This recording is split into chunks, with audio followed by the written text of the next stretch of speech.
Merci, monsieur le rapporteur, pour ce rapport extrêmement intéressant.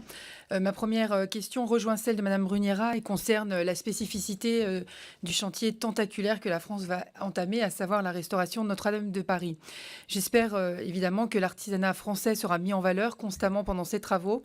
Nos métiers d'art français disposent en effet de compétences hors du commun, fondamentales pour cette restauration et que nous devons savoir mettre en avant et valoriser.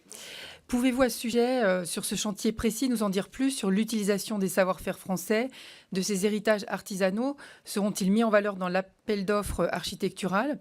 Et notre patrimoine artisanal et l'excellence des savoir-faire français seront-ils bien au centre du processus de rénovation?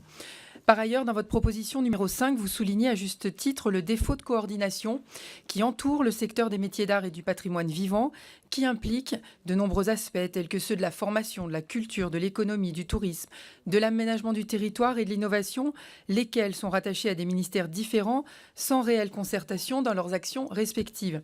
Ainsi, ce défaut de coordination rend l'action de l'État moins lisible et surtout moins efficace.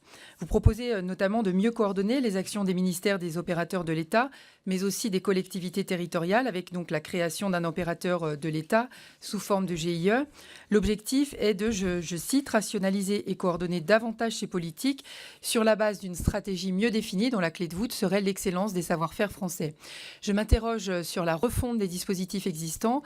Se passerait-elle à budget constant ou avec une harmonisation totale de chaque fonds auprès de chaque opérateur? Et ma dernière question concerne votre proposition numéro 20. Vous soulignez malheureusement à juste titre qu'une partie importante des artisans a une connaissance élémentaire de la sphère digitale, ce qui les coupe des marchés potentiels.